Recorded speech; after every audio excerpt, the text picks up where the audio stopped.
Empire of Blood. Episode 18. The Father Knows Best.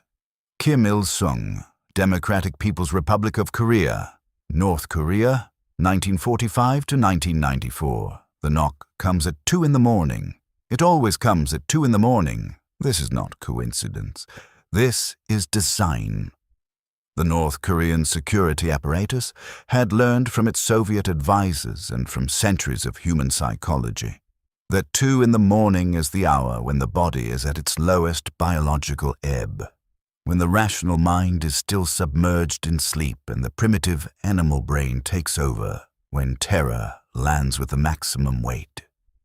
2 in the morning is when your defenses are gone, when your children are asleep in the next room, when you have been lying in the dark for hours and your mind has finally, reluctantly, released its grip on the day. And then, the knock.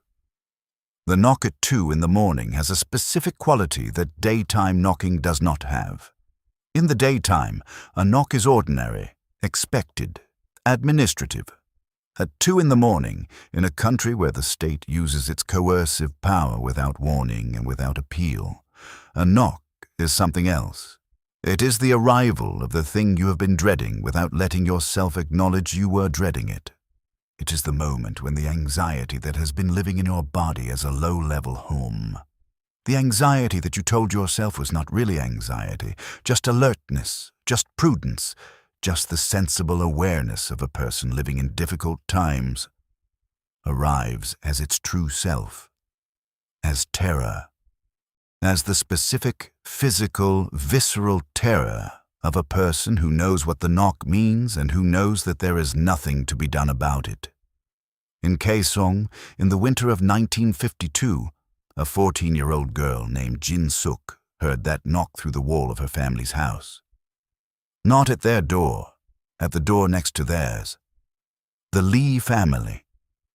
She had known the Lees her entire life. The father who fixed shoes, the mother who grew herbs along the south wall of her courtyard, the 3 children whose ages bracketed Jin-suk's own like parentheses, 1 older, 2 younger. Ordinary people, a shoe repair business, and a herb garden. Nothing remarkable about them by any measure Jin-suk had been given to measure with. She heard the door open. She heard the sounds that followed, and she understood them without being able to see them, because the sounds were not unusual by 1952.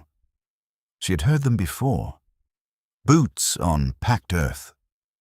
A voice, not shouting, that would come later in the process. She would learn. The shouting came later when resistance presented itself. But speaking in the level, administrative tone of men who did not need to shout, because they were the ones with the power, and everyone knew it.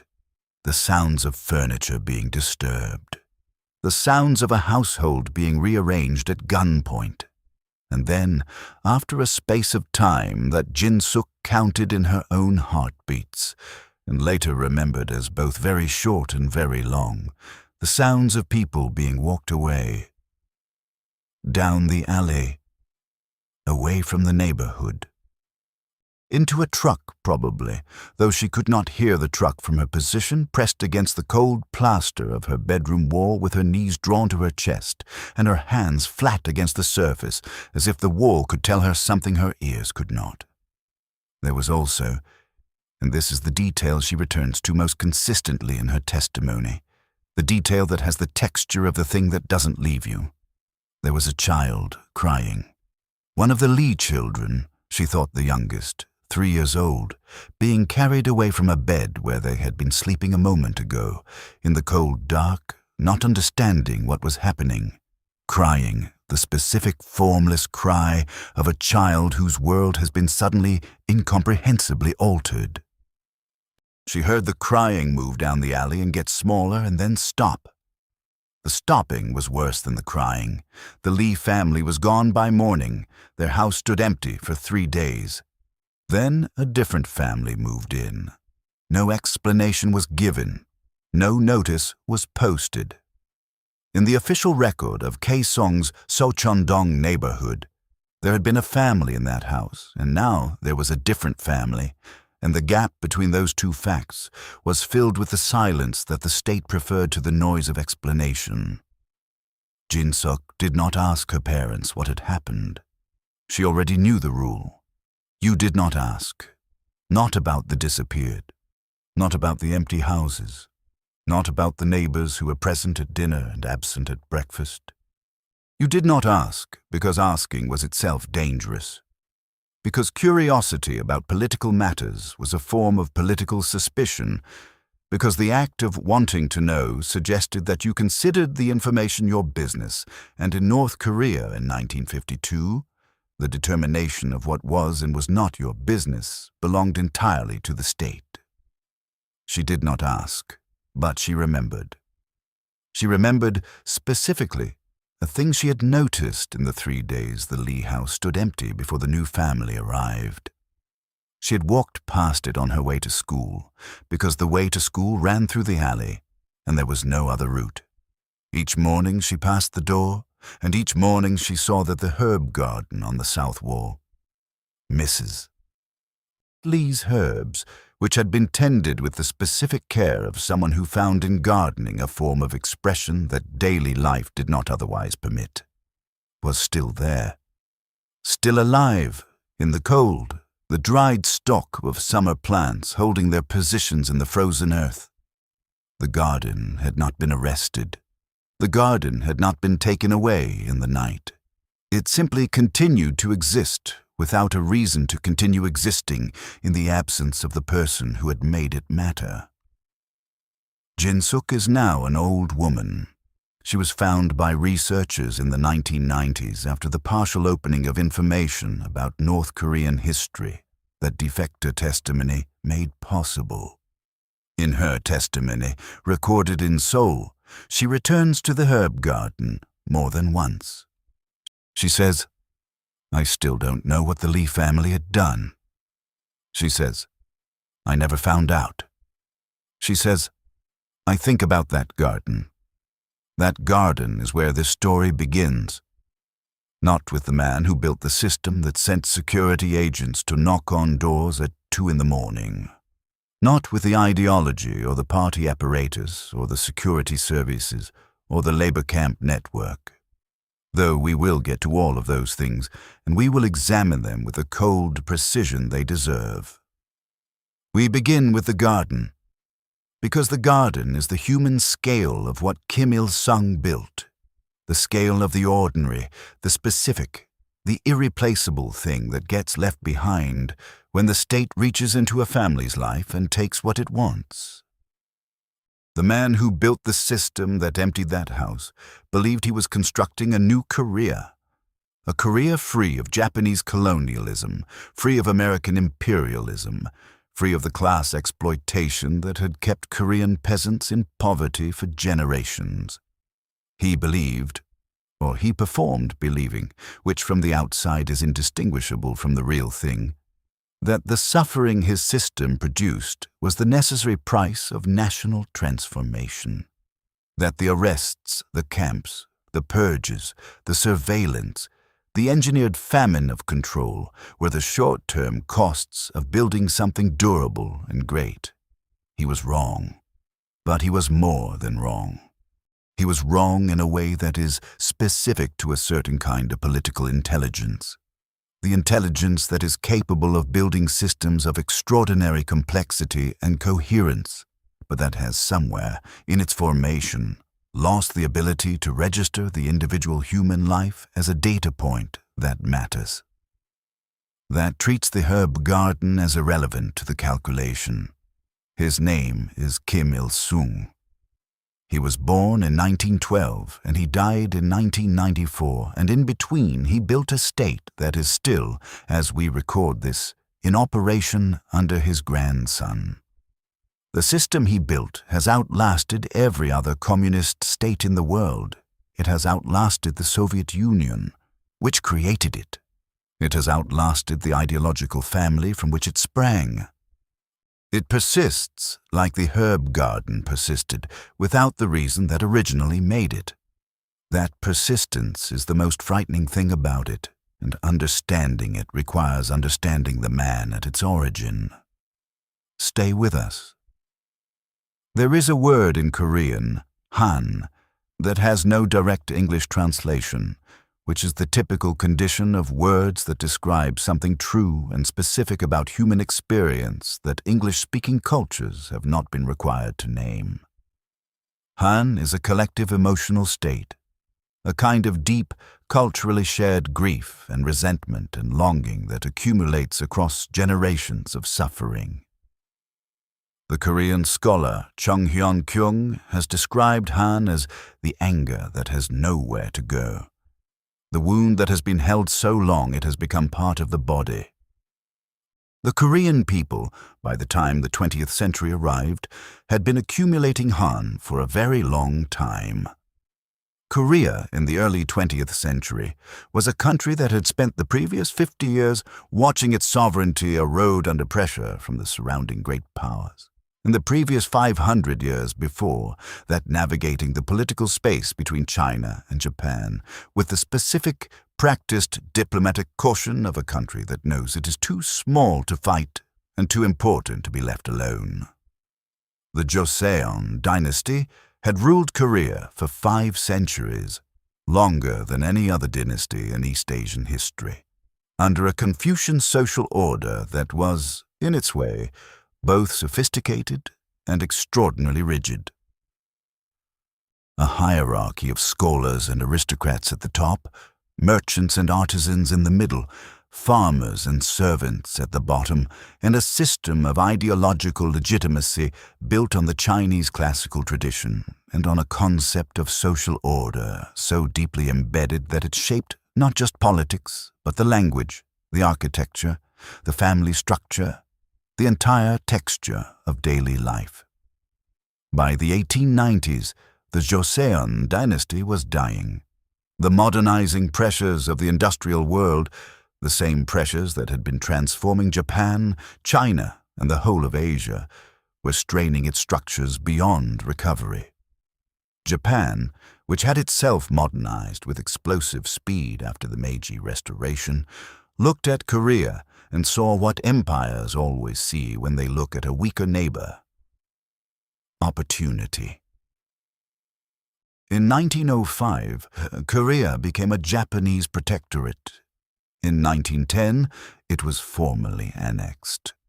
What followed was 35 years of colonial occupation that shaped the psychology of the Korean people, and specifically shaped the psychology of a generation of young Koreans who came of age under Japanese rule, in ways that cannot be separated from the political projects that Korean nationalism would generate in the occupation's aftermath. The Japanese colonial administration was not the most brutally violent colonial regime in history. It was something in some ways more psychologically damaging. A colonial regime that pursued the systematic erasure of Korean identity. Korean language instruction was progressively restricted and eventually banned. Korean place names were replaced with Japanese ones. Koreans were required to take Japanese names. Korean history was rewritten in Japanese-produced textbooks to present Korea as a backward territory that had been rescued from its own inadequacy by the progressive influence of Japan. The colonial administration built infrastructure, railways, roads, factories, agricultural improvements, and used this infrastructure to extract Korean labor and resources for the Japanese imperial project. It created a Korean middle class of administrators, collaborators, and professionals who were necessary to run the colony, but who were excluded from the highest levels of power, and who existed in the specific psychic condition of people who have been told that they are inferior and who must decide each day whether to believe it or to resist believing it. Many resisted. Korean nationalism in the early decades of the 20th century was a powerful and diverse political force. It included liberals who wanted democratic self-governance on a Western model, Marxists who saw Korean liberation as inseparable from the broader project of socialist revolution, Christians who organized resistance through church networks, cultural nationalists who focused on preserving and celebrating Korean language and literature and art as acts of political defiance. The March 1st movement of 1919, a mass non-violent demonstration for Korean independence in which an estimated 2 million Koreans participated in protests across the entire peninsula, showed the depth and breadth of the resistance and was suppressed by the Japanese with a brutality that killed thousands and imprisoned tens of thousands more. The March 1st movement deserves a moment beyond its historical footnote status because it was not simply a political event. It was an act of collective identity formation. A moment at which a people who had been told systematically by the apparatus of colonialism that they were insufficient, that their culture was backward, that their language was a dialect of no civilized importance, chose to stand in their streets and say, "No, we exist. We are a people. We will not be erased."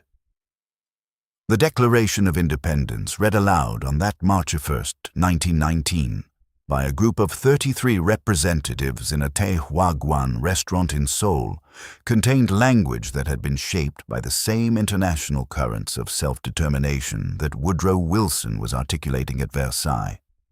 The idea that peoples had the right to determine their own political futures, that colonial possession was not a permanent condition, but a provisional one that history would eventually and inevitably correct. The Japanese response, artillery deployed against crowds, mass arrests, systematic torture in the detention facilities, summary executions in village squares, did not crush the independence movement. It radicalized it. It took the moderate constitutionalist wing that might have been satisfied with expanded autonomy within the colonial framework and pushed it toward a harder, more uncompromising nationalism. And it took the already radical wing, the Marxists and the militant nationalists and the people who had concluded before March 1st that armed resistance was the only language the colonial power would understand, and gave them evidence that they had been right all along. The suppression of the March 1st movement taught a lesson that the Korean independence movement absorbed and processed in different ways, depending on who was doing the processing. The lesson was, non-violent protest does not work against an occupying power that is willing to use overwhelming violence. From this lesson, different people drew different conclusions. Some became more committed to gradualist political organizing, working within the constrained spaces the colonial administration permitted. Some turned to diplomacy, seeking international support for Korean independence. Some turned to armed resistance, to guerrilla warfare in the mountains of Korea and Manchuria, the kind of small unit combat against a larger, better-equipped enemy that requires its practitioners to develop specific psychological and tactical skills. Skills that also, as it turns out, translate very directly into the skills required to run an effective political terror apparatus. Kim Il-sung was in the last group. But before we get to Kim the guerrilla and Kim the founding dictator, we need to understand the state he built, because the state preceded his full consolidation of it, in the sense that the structural logic of what North Korea would become was laid down in the years immediately after liberation, in the choices made by the Soviets who occupied the northern half of the peninsula, and by the Korean communists who worked with them. And in those choices, we can read the blueprint of everything that would follow. The official story of North Korea, the story the regime told about itself, the story it inscribes on monuments and broadcasts in propaganda films and teaches in the schools and recites in the mandatory political study sessions that every North Korean is required to attend, is a story of liberation, construction, and invincibility. Korea was liberated from Japanese colonialism by the heroic efforts of the Korean People's Army under the leadership of the great leader Kim Il-sung. The Democratic People's Republic of Korea was built through the sacrifice and labor of the Korean people under the wise guidance of their father and protector into a powerful, self-reliant socialist state. The Republic successfully resisted American aggression in the Korean War and remains today a beacon of socialist achievement and national pride.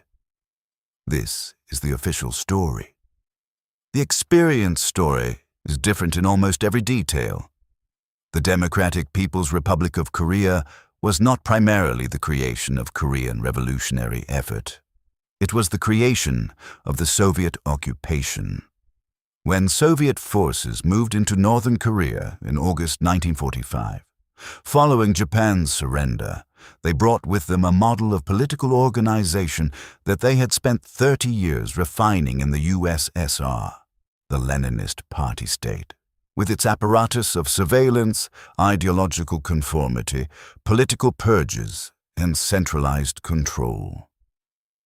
They brought Korean communists who had spent the war years in the Soviet Union and who were thoroughly trained in Soviet methods. And they brought Kim Il-sung, who had been a guerrilla commander in Manchuria, who had spent the last several years of the war in the Soviet Union, and who the Soviets had identified as their preferred leader for the Northern Zone. Kim was 32 years old when he returned to Korea in 1945.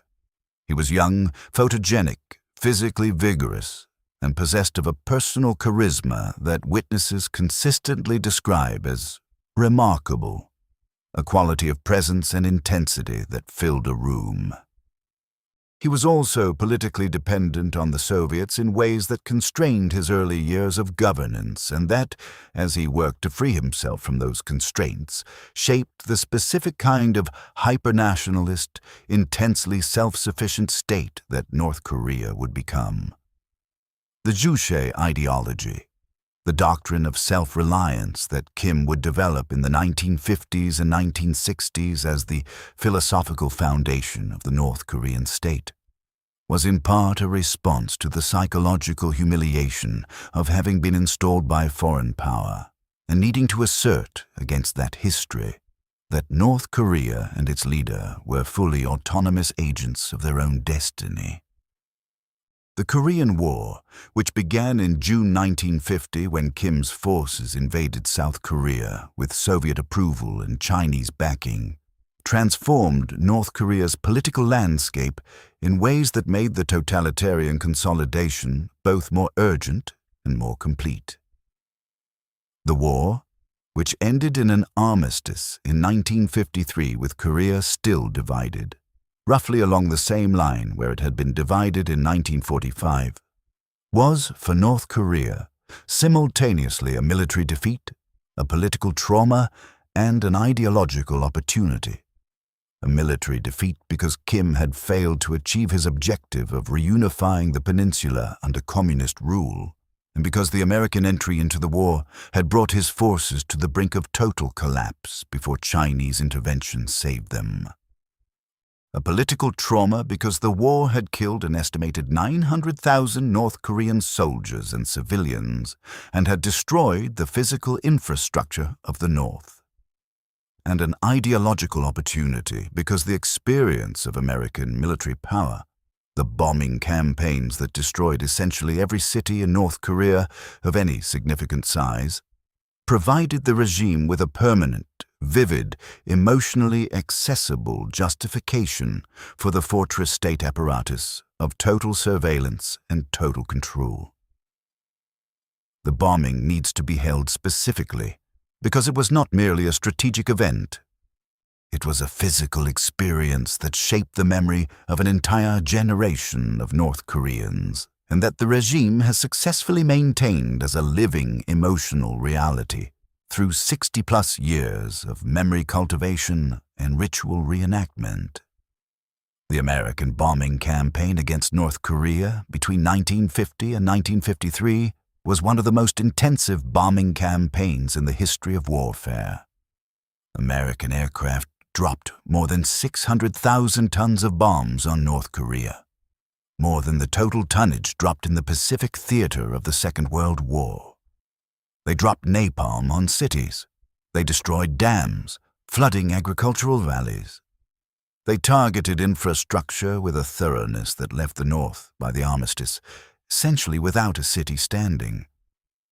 The people who survived that bombing, who spent years in underground shelters, who emerged to find their city's rubble, who lost family members to it, carried the memory of it in their bodies, and the regime understood, with the specific political intelligence that characterized Kim Il-sung's governance at its best, that this memory was a resource, that a population that had been bombed into rubble and that had survived would, if properly cultivated, feel in its bones the truth of the argument.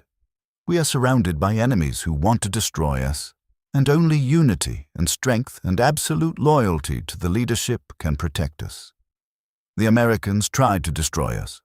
They failed. We survived because we were united, disciplined, and led by the great leader.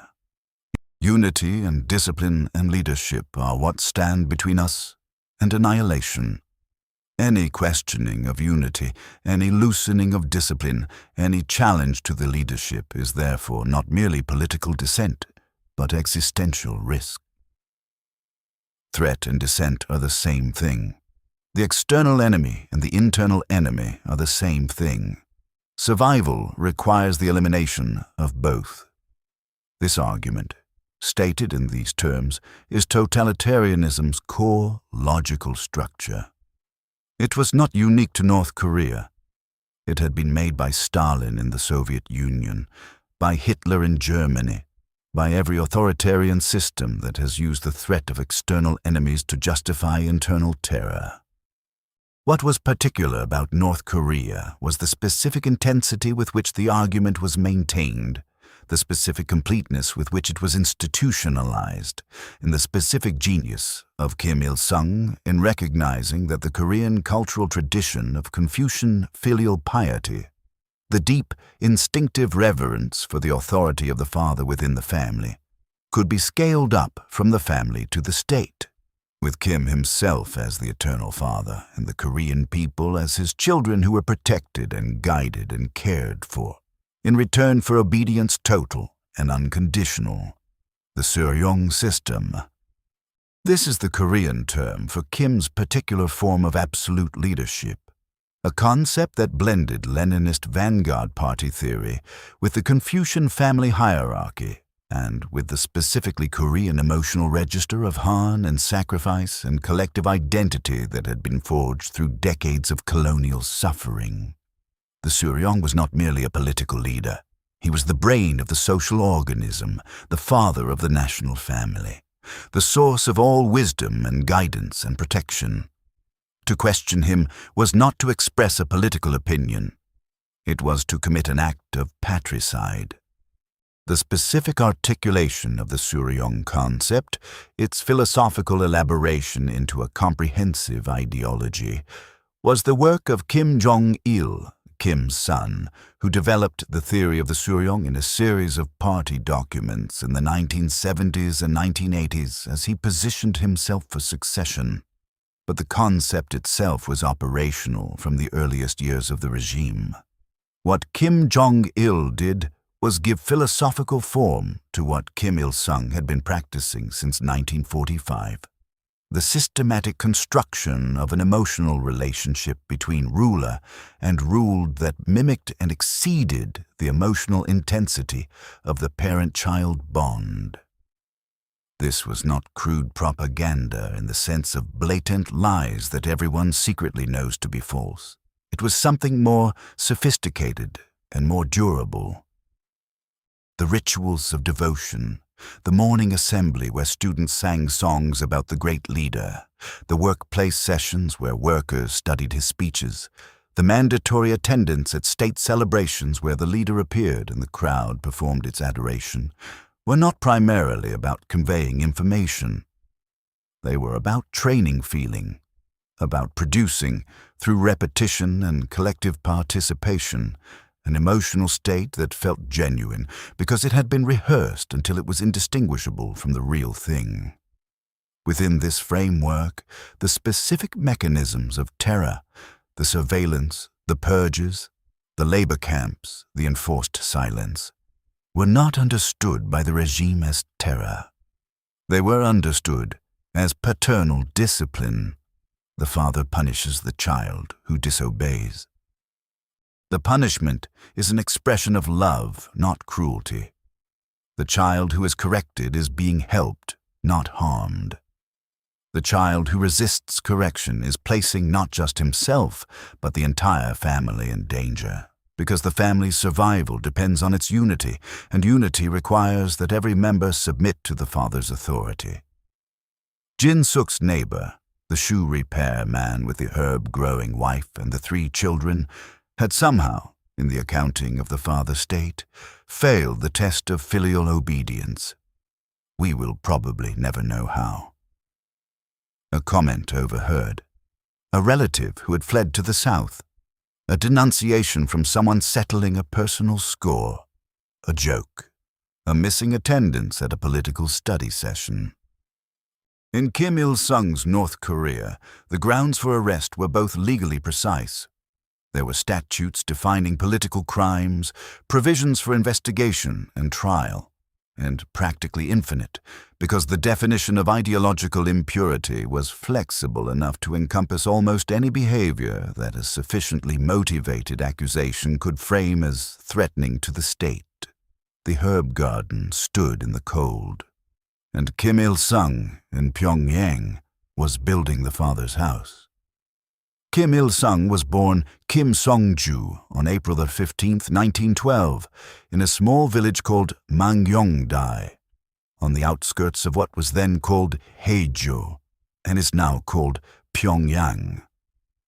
The later mythology of the regime would transform Mangyongdae into a sacred birthplace, a site of pilgrimage where North Korean school children were brought to learn about the miraculous origins of the great leader, to see the humble thatched cottage where he was born, and to understand that greatness can emerge from poverty, from the people, from the Korean soil itself. This much of the official story is true. He was born poor. His father, Kim Hyong-jik, was a school teacher and herbalist with a modest income and an active interest in the Korean independence movement.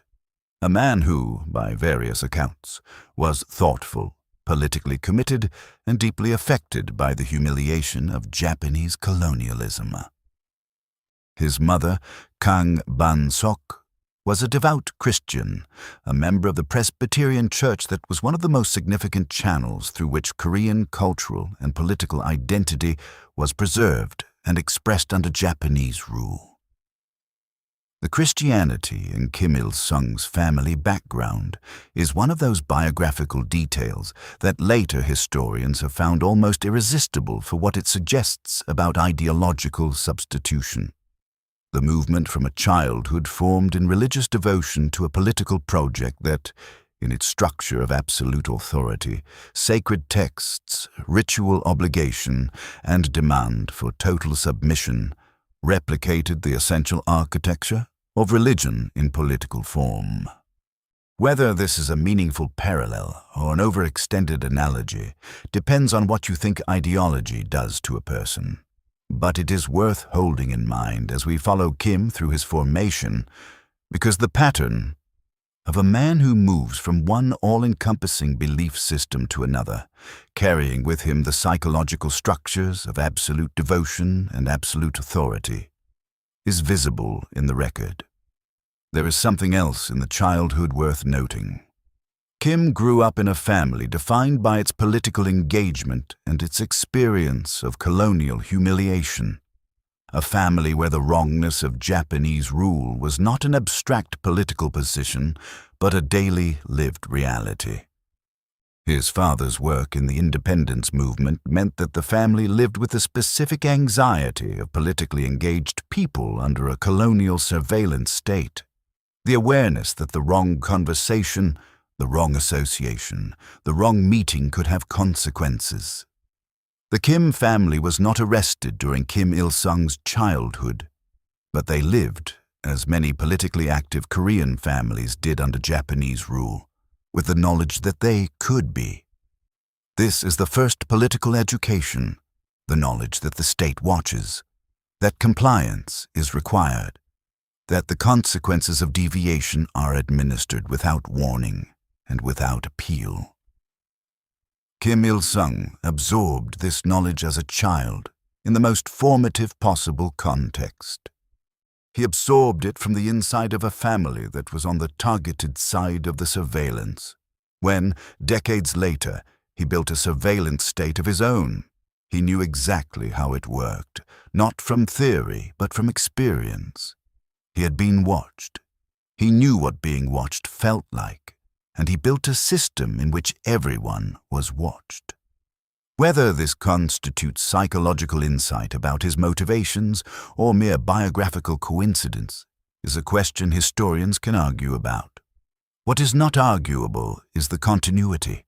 The colonized child became the colonial ruler, and the tools of colonial control became the tools of his rule. His father died when Kim was 18 in 1930. He was already, by that point, living in China. The family had moved to Manchuria in 1919, the year of the March 1st movement, following a pattern common among Korean independence activists who found the opportunities for organizing and resistance in Manchuria, where a large Korean diaspora lived under less direct Japanese control, greater than on the occupied peninsula itself. Kim's childhood and adolescence were therefore spent in the specific political and cultural environment of the Korean community in Manchuria, an émigré community defined by its displacement, its active nationalism, its diverse political factions, communist, anarchist, liberal, Christian, all unified by hatred of the Japanese and divided by everything else. Kim joined the Communist Youth League in 1927 at the age of 15. He was arrested by the Chinese authorities in 1929 and spent several months in jail. He emerged from jail more committed than he had entered, which is the common experience of political prisoners whose beliefs have not been shaken by imprisonment. He began his involvement with armed resistance. The Manchurian guerrilla networks that fought Japanese forces across the forested mountains of northeast China in the 1930s. Let us stop here and stay with this for a moment. Because the Manchurian guerrilla experience was not merely a political education for Kim Il-sung. It was a psychological formation of the most intense and specific kind. What does guerrilla warfare in frozen mountains against a vastly better equipped enemy actually do to a person? It does this. It places you, for years, in conditions of maximum physical hardship, constant lethal threat, and complete organizational dependence on the people around you. In the forest units of the anti-Japanese United Army, the Chinese-Korean guerrilla force with which Kim fought in the 1930s, survival depended absolutely on two things: military skill and the absolute trustworthiness of your comrades. Betrayal was death. Incompetence was death. Political deviation, contact with the enemy, doubts expressed at the wrong moment, any action that weakened the unit's cohesion was death. And it was often death administered by your own side, because the guerrilla unit could not afford to carry passengers or traitors. Consider what Manchuria was actually like in the mid-1930s. The Japanese counterinsurgency operations against the anti-Japanese United Army were sustained, systematic, and intensely brutal. The Japanese military used a combination of conventional force and what would now be called population control, the forcible relocation of rural communities into guarded collective settlements, cutting off the supply of food and shelter and information to the guerrilla units operating in the mountains and forests. The guerrillas spent winters in conditions that would kill most people. Temperatures below -30 degrees Celsius, minimal shelter, inadequate food, constant movement to evade pursuit. They survived by developing a ferocity of collective discipline that could not accommodate weakness of any kind. The specific culture of the Manchurian guerrilla units was one of the most intense examples of ideological enforcement through the threat of lethal consequences that existed anywhere in the political world of the 1930s. It was a world in which political conformity was not merely required for social acceptance or career advancement, but for survival. A world in which the habit of watching your comrades for signs of weakness or deviation was a basic survival skill. A world in which the line between necessary security and paranoid terror was thin, was crossed regularly, and in which crossing it was often survivable because you were the one doing the crossing rather than the one being crossed. There is a documented incident from the anti-Japanese United Army's operations in 1938, in which a unit commander, not Kim, but a commander in the same network, ordered the execution of 3 soldiers accused of having made contact with a Japanese military agent. The evidence was, by later accounts, ambiguous. The execution was carried out. The unit survived. Whether the 3 men were guilty is a question the historical record cannot definitively answer. What the unit's commander concluded was that the execution had been necessary.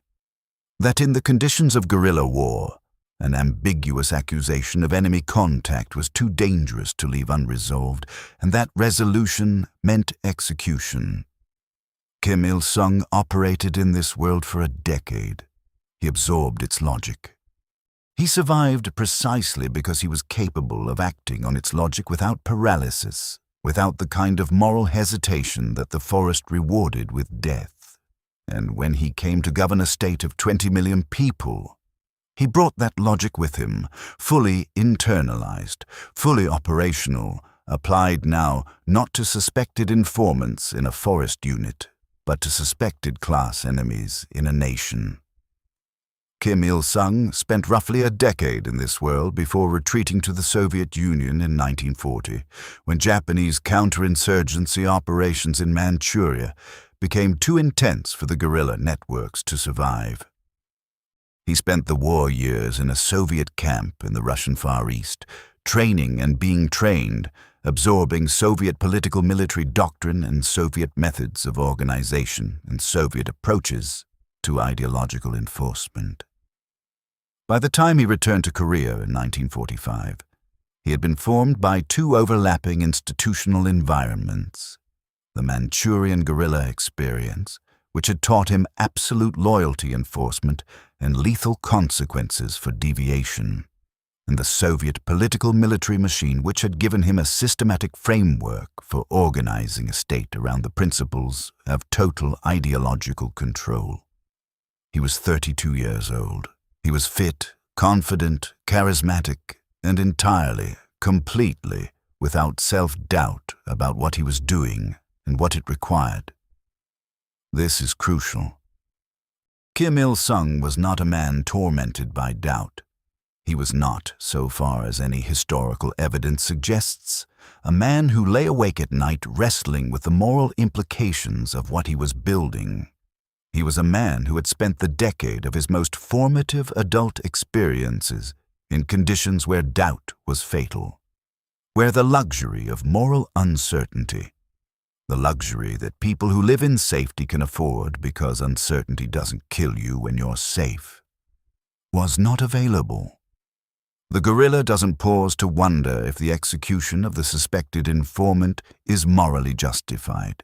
The guerrilla executes the suspected informant and moves on, because the alternative is the possibility that the informant is real and the entire unit dies. This is the psychology he carried into governance. Not sadism, not cruelty as an end in itself. Something more disciplined and in some ways more frightening. The complete internalization of a logic in which human lives are variables in a survival calculation, in which the individual is always less important than the unit, and in which doubt is the first symptom of the disease that kills you. The cult of personality that Kim constructed around himself. The songs, the portraits in every home, the reverential language, the ritual self-abasement required of every citizen in his presence, was not simply vanity, though vanity was certainly there. It was a political technology, a technology for maintaining the absolute loyalty that the guerrilla's logic required, scaled from the unit to the entire population. In the guerrilla unit, loyalty was enforced by threat of death and by genuine comradeship under extreme shared hardship. At the national scale, neither of these mechanisms was directly available. Kim could not personally know the 20-odd million people over whom he ruled, could not build the bonds of comradeship with them that he had built with his forest unit in Manchuria. So instead, he built an architecture of emotional surrogacy. The portraits in every home were not decoration. They were the gaze of the Father Protector, present in every room of every house, witnessing everything. The songs were not entertainment. They were daily repetition of the emotional logic of devotion, training the population in the feeling of loyalty, the way athletic training trains the body's muscle memory. The rituals of self-abasement, the weeping at Kim's appearances, the declarations of devotion, the theatrical expressions of gratitude for the Father's guidance. These, too, were not merely performance. Or rather, the performance was the point. People who have performed devotion, who have stood in a crowd and wept and proclaimed their love for the leader, have made a public commitment that makes future dissent psychologically costly. They have, in the language of social psychology, reduced the cognitive dissonance between their public expression and their private belief by aligning the private belief more closely with the public expression. The regime understood this. The rituals were not just expressions of loyalty, they were mechanisms for producing it. This is the architecture of Kim Il-sung's state, not brutality as its foundation. Brutality was present and was real, and we will examine it in detail.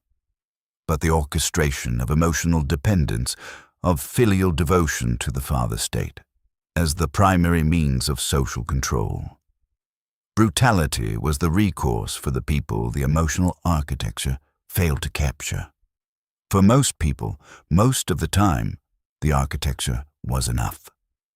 Let us now trace the specific consolidation of Kim's power, because the story of how he moved from Soviet-installed provisional leader to absolute ruler of a hermetically sealed totalitarian state is the story of how the system that arrested Jin Suk's neighbors was actually built, piece by piece, by human beings making specific choices. Kim arrived in Pyongyang in 1945 to a divided political scene. The Korean Communist movement was not a unified bloc obediently awaiting his leadership. It contained multiple factions: the Soviet Koreans, who had spent the war in the USSR, the Yan'an Koreans, who had served with the Chinese Communist forces, the domestic communists who had survived Japanese colonialism underground inside Korea, and Kim's own Manchurian partisan group. Each faction had its own networks, its own ideological emphases, its own claims to legitimacy. Each faction's leaders were potential rivals. Kim's consolidation of power over the period from 1945 to 1956 is a story of patient, methodical elimination. Not always physical elimination, though physical elimination occurred, and the purges of the late 1940s and early 1950s removed many potential rivals from the political scene permanently. Often, political elimination, the systematic marginalizing, discrediting, and isolating of competing factions until only Kim's own network remained at every level of the party and state apparatus. The mechanism was a version of the Stalinist method that Kim had studied closely and whose logic he understood better, arguably, than any other Korean politician of his generation. You elevated your rivals to positions of apparent honor that actually isolated them from their power bases. You conducted campaigns against the followers of competing factions under the guise of rooting out ideological impurity, leaving the faction leaders temporarily in place while stripping away their networks. You created the conditions for internal accusations that your rivals would then have to navigate while you observed from a position of apparent neutrality, stepping in to arbitrate after enough damage had been done.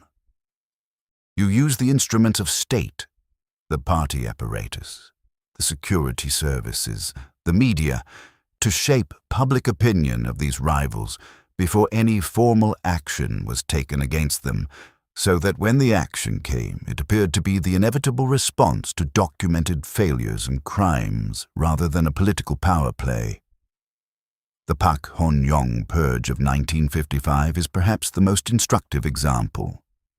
Pak was the leader of the domestic communist faction, the communists who had survived inside Korea during the Japanese occupation rather than fleeing to the Soviet Union or China. He was an authentic revolutionary with genuine standing in the Korean left, and his supporters included large networks of communist activists throughout the South, as well as significant influence within the party apparatus in the North. He had been Kim's most significant potential rival for leadership of the Korean Workers' Party since 1945. Kim moved against Pak methodically. During the Korean War, as the military situation deteriorated, Kim had allowed Pa to take significant responsibility for the war effort in the South. When the war ended badly, Pak and his supporters became available as scapegoats. In 1953, Pak was arrested. He was tried in 1955. He was accused of being an American spy, the standard accusation deployed against factional rivals in communist systems, calibrated to make any defense impossible, since defending yourself against a spy accusation required arguing the negative in circumstances where the security apparatus controlled all the relevant evidence. He was executed. With Pa's removal, the last significant organized faction within the party that had independent standing was eliminated. Kim was now within the Korean Workers' Party, genuinely without organized rivals. The Yanan faction was the last to be purged in 1955 and 1956, after an attempt to challenge Kim's authority that he suppressed with a completeness that should have ended all doubt about who held power and what happened to those who questioned it. The leaders of the challenge were executed or fled to China. Their followers were subjected to varying degrees of punishment. The party was purged of their influence, and Kim, standing at the other side of this last major internal challenge, was what he had been working to become since 1945, the only legitimate political figure in North Korea. The Suryong, the great leader, the father. He was 44 years old. He had built, in 11 years, a state that had no precedent for completeness in the history of the Korean peninsula. A state in which every family had its class background classified and recorded. Songbun, the system of hereditary political status that assigned each citizen to one of 3 broad categories and 51 subcategories based on their family's political history, and in which that classification determined where you could live, what education you could receive, what jobs were available to you, who you could marry. A state in which every neighborhood had its inminban, the neighborhood watch unit, organized and supervised by a designated inminban leader, in which families were held collectively responsible for the political behavior of their members, and in which the meetings of the inminban provided a regular, structured opportunity for mutual surveillance and enunciation. a state in which the radio sets in every home were fixed to a single state-controlled frequency and could not be adjusted to receive foreign broadcasts. The songbun system deserves more attention than it typically receives in accounts of North Korean repression because it is one of the most thoroughgoing systems of hereditary political classification ever implemented in any society. Its three broad categories, the core class, the wavering class, and the hostile class, contained within them 51 subcategories based on the political history of a person's family going back 3 generations. A person whose grandfather had been a landlord under the Japanese, not a collaborator necessarily, just a person who had owned land, was classified in the hostile class and carried that classification throughout their life and passed it to their children. A person whose uncle had fled to South Korea during the war was classified accordingly. A person whose father had been arrested for political crimes, as Jin Suk's father had been, was classified in the hostile class and could not, regardless of their own behavior or the quality of their own political performance, move out of it. This classification was not formally published. Citizens were not told their own songbun. The system operated as an invisible hand, shaping the outcomes of administrative decisions, housing allocation, university admission, job assignment, military service, in ways that were felt as the natural distribution of opportunity rather than as the operation of a political classification system. You did not know, formally, that you were in the hostile class. You discovered it in the series of doors that did not open, applications that were inexplicably declined, opportunities that went to other people without explanation. It was a state in which the herb garden was watched, and Kim believed this is the fact that requires the most sustained contemplation, that he had built something good, not merely justified, not merely necessary, but genuinely good for the Korean people. The paternalism was sincere. He genuinely, in the way that a certain kind of authoritarian personality is capable of genuine belief, believed that his children needed his guidance, his protection, his discipline, and that the apparatus of control he had constructed was the architecture of their safety rather than their imprisonment. This is the most dangerous kind of certainty. Not the cynical certainty of a man who knows he is causing suffering and has decided that the suffering is acceptable. The sincere certainty of a man who cannot see the suffering because the framework through which he perceives reality has been constructed in such a way that the suffering is always, always justified by the protection it provides. The herb garden's emptiness is regrettable, but the herb garden's emptiness is the price of the security that allows all the other herb gardens to continue existing. By the logic of the father state, the logic that Kim had internalized in the forest of Manchuria and refined in the corridors of Pyongyang, this argument was not a rationalization, it was the truth. And the truth required a machine. Now we need to go inside it. Now we need to look at the specific, operational, documented reality of how Kim Il-sung's system of control actually functioned, how it reached into every household, every neighborhood, every school, every workplace, every family relationship, every private thought. How it built, out of the ordinary materials of human social life, an apparatus that had no precedent in Korean history and few equivalents anywhere else on Earth. The machine was beautiful, in the way that terrible things can be beautiful when they are constructed with sufficient precision and intelligence. It interlocked. It was self-reinforcing. It was, in the specific technical sense, elegant. What it produced was not elegant. There is a form in the North Korean bureaucratic archive, captured by defectors and analyzed by scholars, that is called a review form. It is used in the process of evaluating a citizen's eligibility for various state benefits, for educational access, for particular jobs, for housing. The form asks a series of questions about the citizen's family background and political history. It asks about parents, grandparents, siblings, and their records of political conformity or deviation. It asks whether any family member has been punished for political crimes. It asks whether any family member has fled to South Korea, which is itself classified as a political crime. The form is thorough, systematic, and bureaucratically indistinguishable from administrative paperwork. It looks like the kind of form a government might use to make rational, evidence-based decisions about resource allocation. It is, in practice, a mechanism for perpetuating the consequences of political deviation across generations, for ensuring that the grandchild of the person who was arrested in 1952 is still being punished for that arrest in 1982, and that the great-grandchild is still being punished in 2012. This is the machine.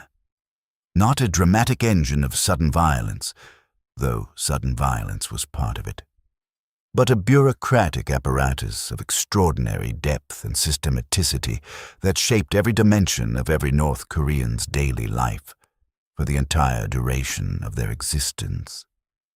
Let us map it from the top. At the top sat Kim Il-sung himself, and after his death his son Kim Jong-il, and after his death his grandson Kim Jong-un. The family dynasty, the Paektu bloodline in the regime's terminology, referencing the sacred mountain where the official mythology located the dynasty's origins, sat at the apex of a system in which all authority, all legitimacy, all power derived from and returned to the person of the leader. The Korean Workers' Party was the primary organizational instrument through which the leader's will was translated into governance. But the party was itself subject to the leader's direct control, maintained through a system of personal patronage and a surveillance apparatus that monitored party officials as intensively as it monitored ordinary citizens. Below the central leadership was the security apparatus. Multiple overlapping agencies, the State Security Department, the Ministry of People's Security, the Reconnaissance General Bureau, each with their own jurisdictions, their own networks of informants, their own detention facilities, their own interrogation methods. The overlapping jurisdictions were not an administrative accident.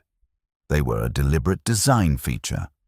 Multiple agencies competing for the same information meant that each agency had an incentive to demonstrate its vigilance by finding more threats than its competitors. The competition for finding threats produced more accusations, more arrests, more demonstrations of institutional loyalty. The system was self-fueling. The network of informants, the Inminban leaders, the workplace political officers, the neighborhood party officials, connected the central security apparatus to the daily life of every North Korean household. The Inminban leader in Jin-suk's neighborhood was a woman in her 50s, a widow with no children of her own who had, perhaps, found in the role of official neighborhood observer a form of social significance that her circumstances had not otherwise provided. This is not a condemnation of her. People who take on roles in surveillance systems are not, typically, distinguished by particular cruelty. They are distinguished by their availability, their circumstances, their need for the social status, and the small material advantages that cooperation with the system provides. In North Korea, the Inminban leader receives certain privileges: earlier access to food rations, a slightly better position in housing allocation, official recognition from the local party. In return, she attended the Inminban meetings, recorded the attendance, noted the comments, and reported to her party supervisor anything that seemed worth reporting. The Inminban meeting itself was a specific and carefully designed social technology. Held monthly in someone's home or in the local community hall, it brought together 15 to 40 households, all the residents of a small geographic cluster, for a structured session of communal activity. There would be a reading from a party text. There would be a discussion of current political guidance from Pyongyang. There would be a period of self-criticism in which residents were expected to identify and acknowledge their own shortcomings in political attitude or social behavior. And there would be a period of mutual criticism in which residents were expected to note the shortcomings of their neighbors. The self-criticism and mutual criticism sessions deserve particular attention because they represent a social technology of extraordinary sophistication. They are drawn from the Chinese Communist Party's practice of thought reform, the process by which individual consciousness is brought into alignment with collective ideological requirements through the structured and public acknowledgement of ideological failures. The mechanism works like this. You stand in front of your neighbors and confess to thoughts or behaviors that deviated from the correct ideological line. The act of public confession serves multiple purposes simultaneously. It performs your loyalty to the system by demonstrating that you are capable of honest, ideological self-assessment. It provides the system with information about your internal states. It creates a record of acknowledged deviation that can be used against you if needed. And it binds you, through the public nature of the confession, more tightly to the ideological framework. Because having publicly acknowledged your failures and committed to correction, you have a social investment in demonstrating that the correction has occurred. The mutual criticism adds another layer.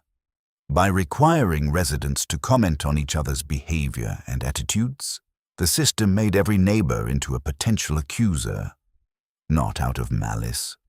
Most of the criticism was probably mild, concerned with minor deviations delivered in the flat language of the required form. But the knowledge that your neighbors were watching your behavior and that there was a formal mechanism for reporting it shaped your behavior constantly, whether or not any specific act of surveillance was occurring. What seemed worth reporting was, of course, partly a function of her judgment and partly a function of the training she had received, which emphasized specific behaviors as indicators of political unreliability, possession of foreign materials, listening to foreign radio broadcasts, expressing dissatisfaction with food rations, making jokes about official figures, attending church or other unsanctioned religious activity, maintaining contact with relatives in South Korea, displaying insufficient enthusiasm at mandatory political events, missing political studies sessions without acceptable explanation. The last item is important. Political studies sessions, mandatory meetings at which political texts and speeches were studied and discussed, at which citizens were expected to demonstrate their understanding of and commitment to the party's ideological line, were a regular, scheduled feature of North Korean life. They were held in workplaces, in schools, in neighborhoods. Attendance was recorded. Participation was assessed. The assessments were filed. The files were reviewed. This is the cadence of the machine, mandatory, regular, documented. Not the sudden eruption of violence, but the steady, rhythmic drumbeat of ideological maintenance, creating a permanent record of every citizen's demonstrated loyalty against which any future accusation could be measured. The labor camp system, the Kwanliso or political prison camps, was the terminus of the machine for those who failed its tests. The camps are among the most extensively documented atrocities of the 20th century that are still inadequately known in the Western world, partly because North Korea's information control was so effective for so long, and partly because the distance, geographic, linguistic, political, made them easy to treat as abstractions. They were not abstractions.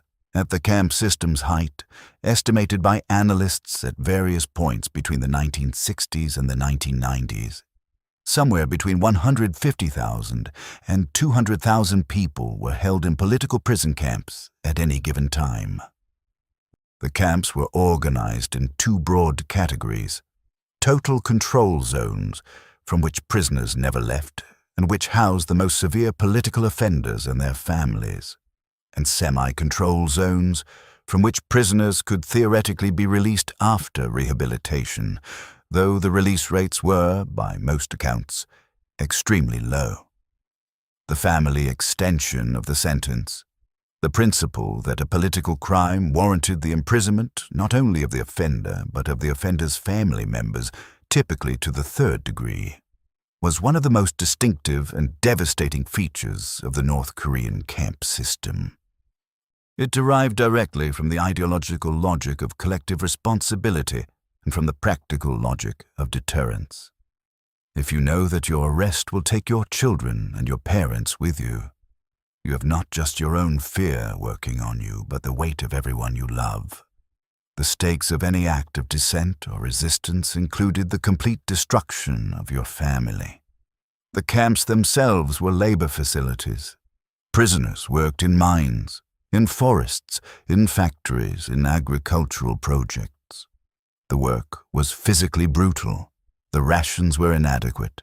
The shelter was insufficient for the climate.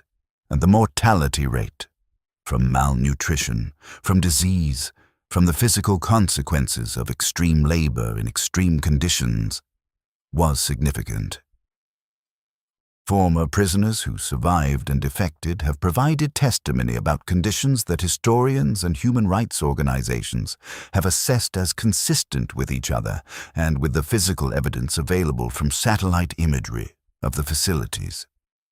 One survivor, a man named Shin Dong-hyuk, who was born inside Camp 14, a total control zone, and who escaped in 2005, published a testimony that provides the most complete account from inside a camp available in historical literature. Shin was born in the camp because both of his parents were prisoners. He grew up in the camp, knowing no other world. He received no education beyond the minimum necessary to perform his work. He was taught the camp's rules from childhood. Do not attempt escape. Do not steal food. Report any behavior that violates camp rules. He was taught, in the most specific and concrete possible way, the consequences of violation.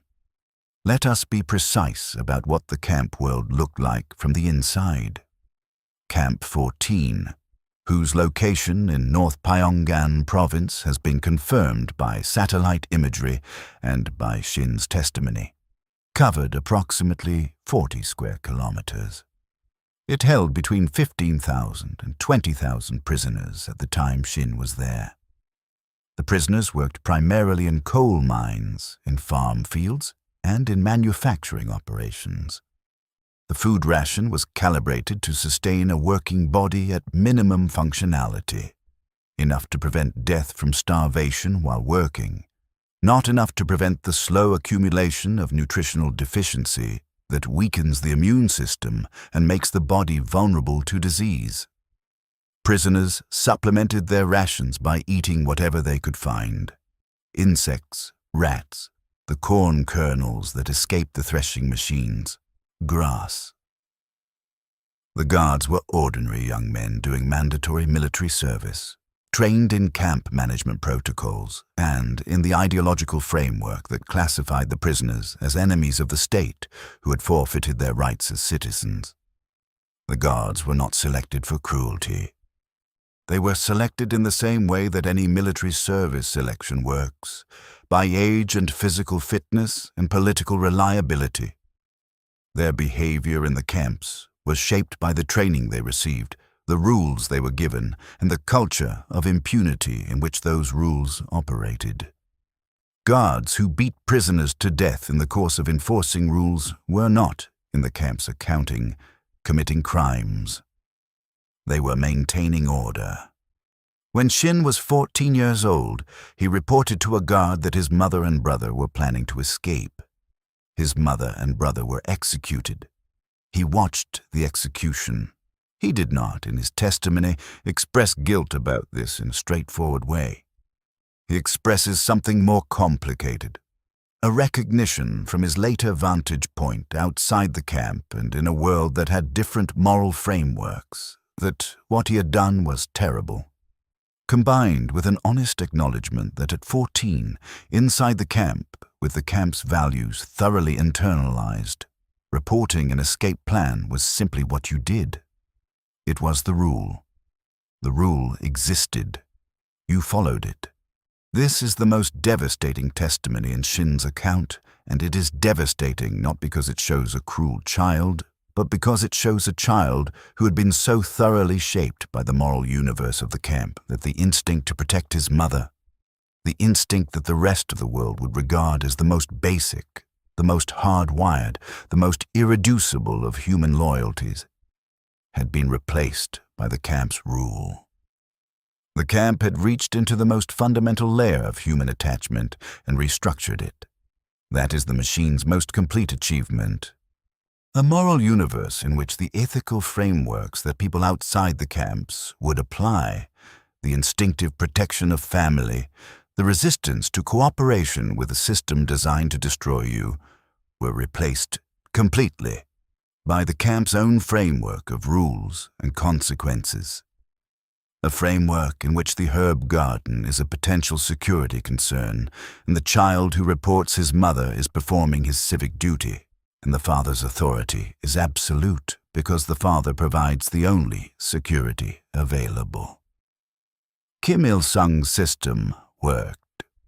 That is the most cold statement in this entire episode, and it is necessary to make it clearly because the temptation is to treat the brutality as evidence of dysfunction, as a sign that the system was failing and resorting to violence out of weakness. But the brutality was not a sign of weakness. The system worked in the terms in which it defined working for 5 decades of Kim's rule and has continued to work in a diminished but persistent form for 3 more decades under his successors. It produced a population that, by the accounts of defectors and by the evidence of how North Koreans behave, was genuinely shaped by the system's values. Not entirely, not uniformly, but substantially. A population in which the instinct to report, to conform, to demonstrate loyalty was deeply embedded.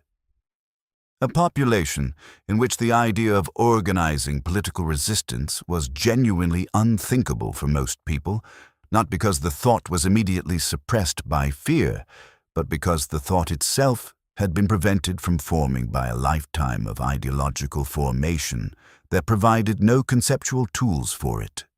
The people who ran the machine were not, in their daily experience, monsters. The In-min-ban leader who attended her meetings and filed her reports was a middle-aged woman who worried about her own rations and was kind to the children in the neighborhood and did not think of herself as an instrument of terror. The interrogator who conducted the initial arrest processing used standard procedures and was home for dinner when his shift ended. The camp guard who administered punishment to a prisoner who had broken a rule was enforcing regulations that he had been trained to enforce and that existed in a documented form that provided institutional legitimacy for every action he took. The machine did not require monsters. It required only ordinary people, ordinary obedience, and 40 years of very thorough institutional design. But let us name one person who was not ordinary, not a perpetrator, a resistor. Because in every system of total control, there are the people who find the edges, who bend the rules in ways that human need makes irresistible. A local party official named Kang Jin-pyo, his name appears in testimony from the Kaesong area from the early 1950s, was reported to have twice failed to forward denunciation reports that had been filed by In-min-ban leaders in his district. The reports concerned families accused of having relatives in the south. Both families were allowed to remain in their homes for 2 additional years because Kang had not forwarded the reports. When he was eventually investigated, he told his investigators that the reports had been misfiled in administrative error. He was demoted. The families were arrested. Kang Jin-pyo survived his demotion. His small act of administrative resistance bought 2 years for 2 families and cost him his career advancement. He was not executed. He was not imprisoned. He was demoted and placed under closer supervision, and he continued to live in Kaesong, and he did not, so far as the record shows, attempt further acts of resistance. 2 years for 2 families, at an enormous personal cost, with an entirely non-heroic eventual outcome. That is what resistance looked like in Kim Il-sung's North Korea. And here is the thing about Kang Jin-pyo that the historical record does not tell us, but that we can infer from the pattern. He probably told himself afterward that the 2 years were worth it, that the risk had been worth it, that in some small, inadequate, procedurally deniable way, he had done something that mattered. He probably thought about it sometimes in the years that followed, lying awake in the constrained life that his demotion had produced, and felt something that was not quite pride. Pride would have been too dangerous even in private, but something in the neighborhood of it. The knowledge of a thing done that the machine had not been able to prevent. The machine had been built too well for heroism to accomplish much, but it had not been built too well for Kang Jin-pyo. It had not been built too well for the cousin who passed a warning to Jin-suk's family in the night. It had not been built too well for the aunt who hid a child in a rural house for 2 years and said nothing. These people did not overthrow the system. They could not. But they created, inside the system, spaces the size of a family's survival, and they held those spaces against the machine at personal cost. Remember their names too. Or rather, remember that they existed even when the names are lost. The machine ran. And sometimes, in the gaps between its components, people survived. Kim Il-sung died on July 8, 1994, of a heart attack. He was 82 years old. He had ruled North Korea for 49 years. His cult of personality was intact. His dynasty was in place. His son Kim Jong-il took power immediately, having been groomed for succession for over a decade. The system he had built was, except for the catastrophic famine that would kill somewhere between 300,000 and 3 million people in the mid to late 1990s, a famine whose scale was in large part the product of the economic dysfunctions his governance had created, functioning more or less as it had always functioned. The famine itself deserves more than a parenthetical. It is one of the most consequential events in North Korean history, and its relationship to Kim Il-sung's governance, to the system he built and that his son inherited, is direct and documentable. The famine was not caused by a single drought or flood, though natural events contributed to it. It was caused by the cumulative consequences of a specific economic model, the Gush system's emphasis on self-reliance that had turned North Korean agriculture into a centrally planned, politically managed system that could not respond efficiently to production failures. The militarized allocation of resources that consistently prioritized the military over civilian food security. The prohibition on market activity that prevented the informal food distribution mechanisms that other societies used to buffer agricultural shortfalls. The inability to ask for international help without acknowledging a failure that the official state narrative could not accommodate. People walked for days to find food. They ate bark. They ate grass. Children showed the distended bellies and the hollowed eyes of severe malnutrition. The bodies of people who had died of hunger were found on roadsides and in public spaces. The official state media reported almost nothing about it. The propaganda continued. The portraits of Kim Il-sung and his son hung in the homes of people who were eating insects to survive. This is the empire's final accounting. Not the monuments, not the military parades, not the nuclear weapons tested with such visible pride by the third generation of the dynasty. The accounting is the bodies. The 300,000 at minimum, more likely the millions, who died of preventable hunger in a country that spent its resources on the machinery of control and the mythology of the great leader, rather than on the mechanisms that might have kept them alive. He died in a palace in Pyongyang, surrounded by the complete apparatus of reverence and devotion he had constructed over half a century. His body was embalmed and placed on public display in the Kumsusan Palace of the Sun, where it remains today. Visited by hundreds of thousands of North Koreans in mandatory pilgrimages, lying in state in perpetuity, the great leader made permanent, his authority extending beyond the biological fact of his death, because the system he built was designed to function without him as long as it could invoke his name and image and ideology as the source of its legitimacy. He was not tried, he was not held to account, no truth commission examined his crimes, no prosecutor compiled the charge sheet.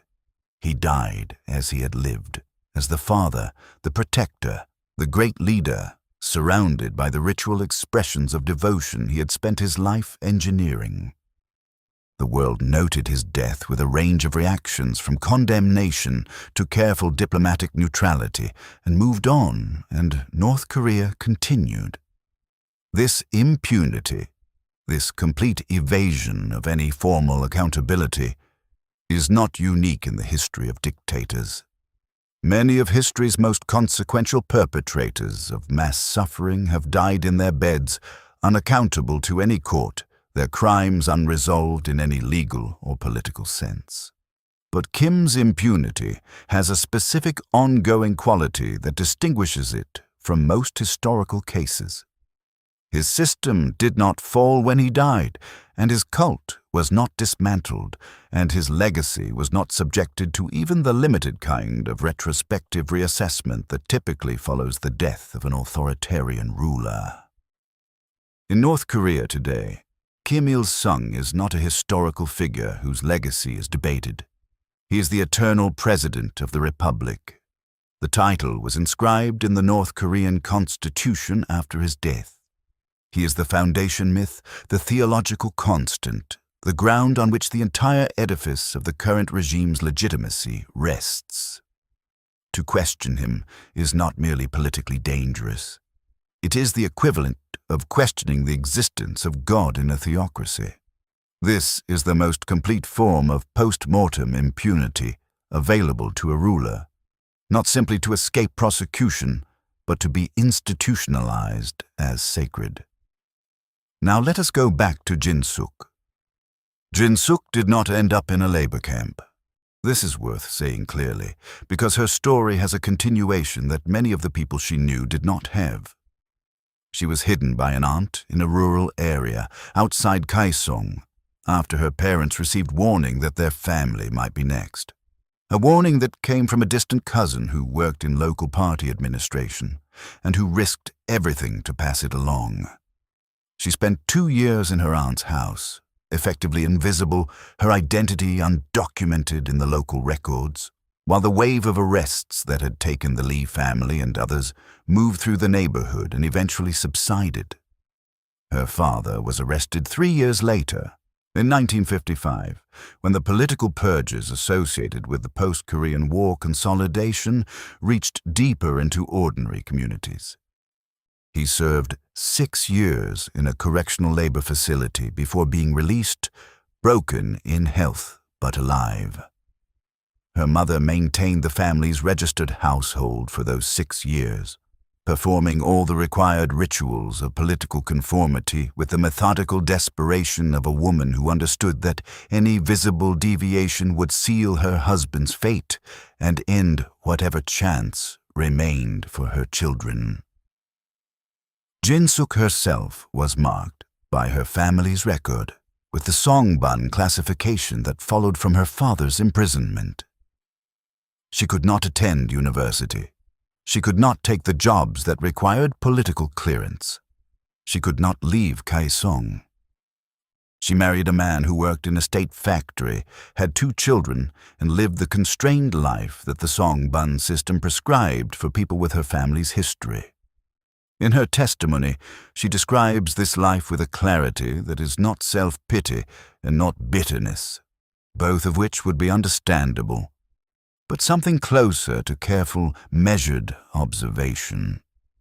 She says, "You learned what the boundaries were, and you lived within them, and you did not push against them because you knew what happened when you pushed against them."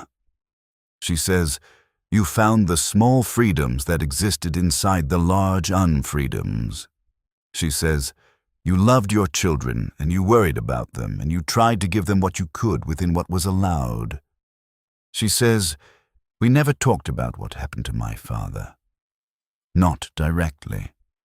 There were things you simply did not say out loud, because saying them out loud made them more real, and also because there were always ears.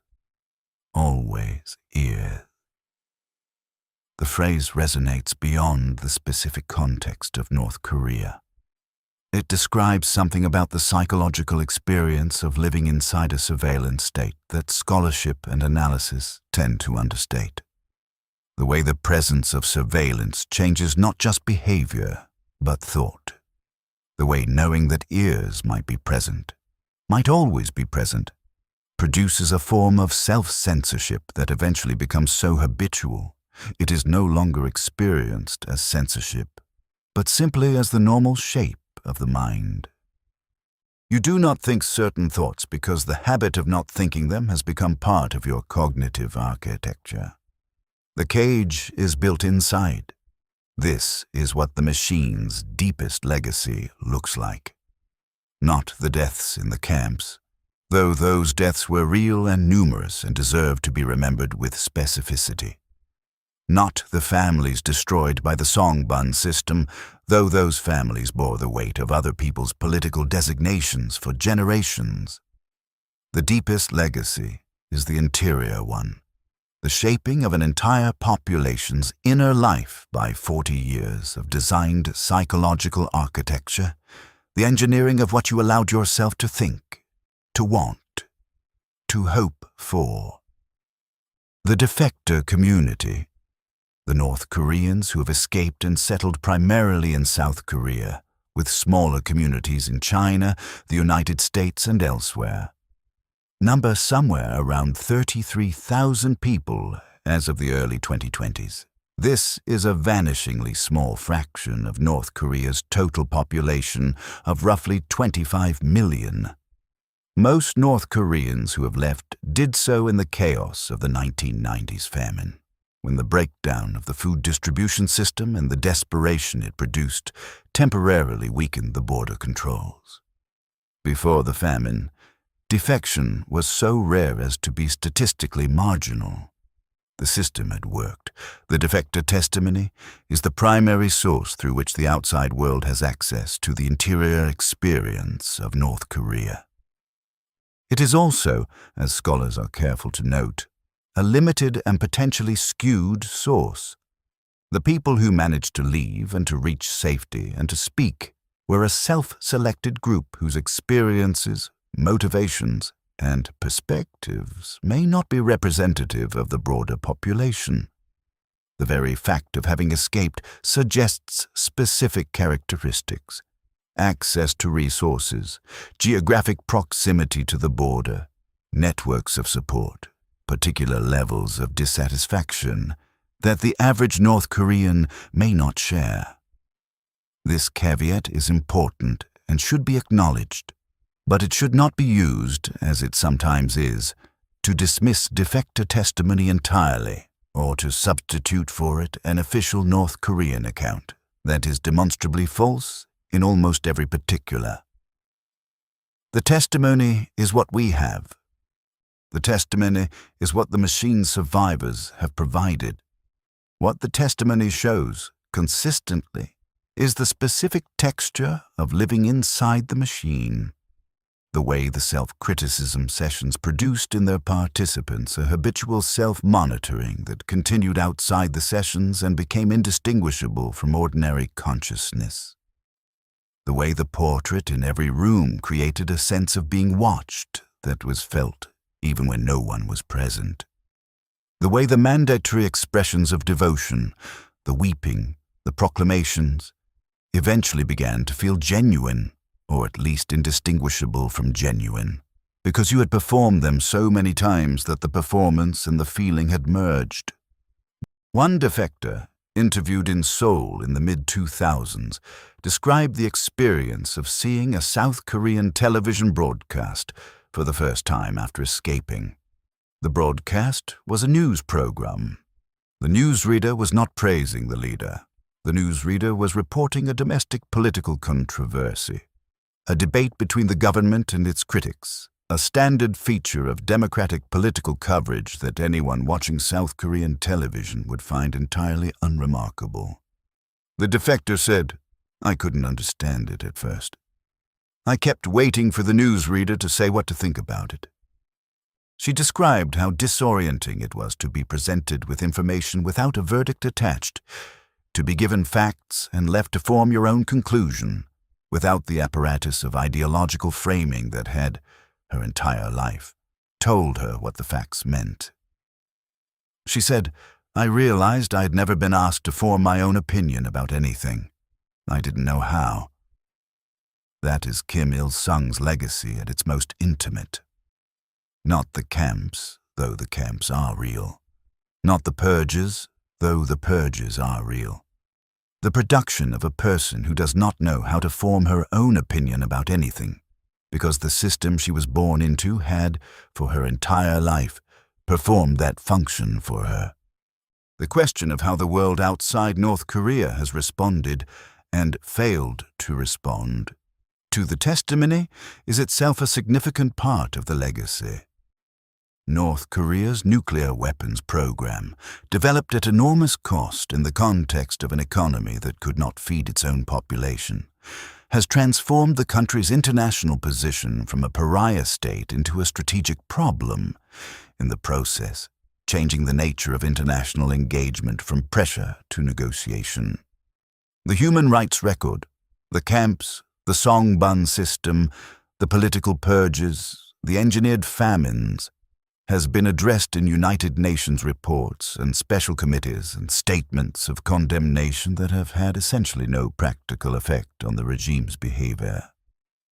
This is partly because the regime has, following its own logic of self-preservation, made itself immune to the most effective forms of international pressure by developing nuclear weapons and by maintaining the social control apparatus that prevents internal resistance from developing into the kind of pressure that could threaten its stability.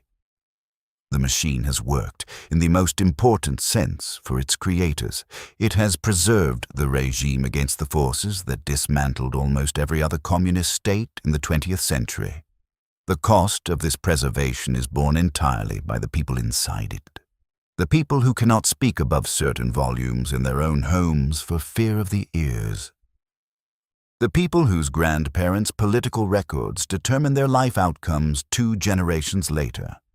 The people in the camps, whose numbers have shrunk from the peaks of the 1970s and 1980s, but who still, by satellite imagery and defector testimony, number in the tens of thousands in facilities whose existence the North Korean government continues to deny. The people who pass a house with an empty herb garden and understand what the emptiness means, and do not ask. Kim Il-sung is the eternal president. His portrait hangs in every home, every workplace, every classroom, every train station, every public building in North Korea. His image is so pervasive, so constant, so inescapable that North Koreans have told interviewers they sometimes forget that he is dead, that the presence of the portrait makes his absence feel like a category error, like the sun being absent from the sky in what is supposed to be daytime. He is present in his absence. He has made himself structural, foundational, impossible to remove without the architecture coming down. This is the ultimate achievement of the political technology he spent his life building, not merely to rule, but to become the condition of existence for the people he ruled, to make himself the air they breathe, the water they drink, the frame through which they see all other reality. The specific form of this presence, the portrait in every room, the songs that begin each day, the mandatory pilgrimages to the sacred sites of the official biography, draws on the emotional registers of religion and family in ways that are, for the people who live inside them, not primarily experienced as political constraint. They are experienced as the texture of reality, as the way things are, as the background against which all other experience occurs. This is the most insidious achievement of the system.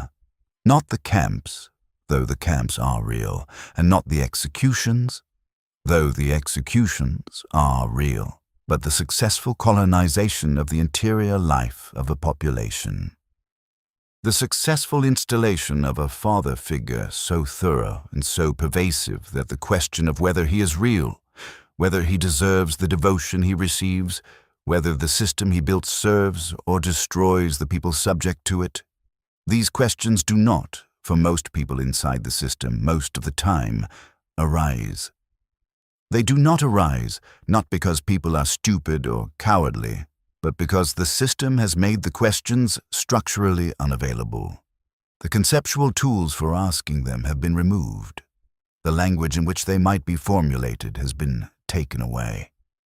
What do we do with that as people looking in from the outside? The honest answer is, not enough. The international community has not done enough. The governments that have negotiated with Pyongyang over nuclear weapons have not done enough to keep the human rights situation at the center of those negotiations.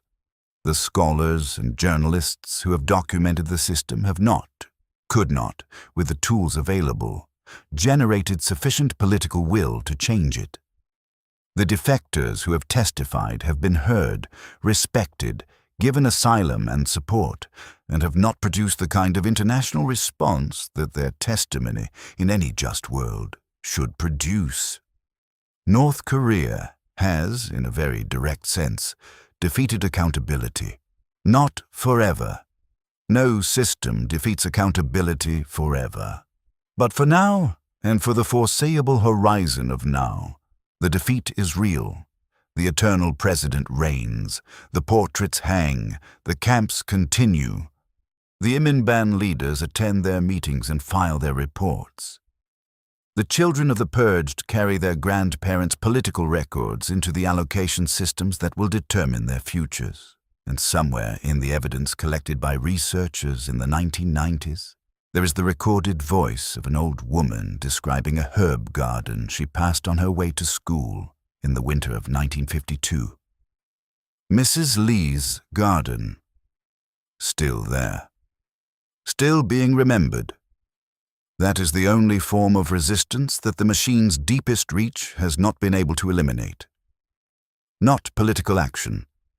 The machine has largely succeeded in preventing that. Not testimony within the borders of the state. The machine has largely succeeded in preventing that too. But memory. The specific, irreducible, unkillable human act of remembering the specific thing, the herb garden, the specific family, the specific absence. The regime has renamed streets and rewritten textbooks and classified the history of its own crimes and built an architecture of forgetting as comprehensive as the architecture of surveillance. But it cannot make people forget what they saw with their own eyes. It can prevent them from speaking. It can punish them for speaking. It cannot make them forget. Jin Suk is still alive, as of the most recent information available. She's in her late 80s.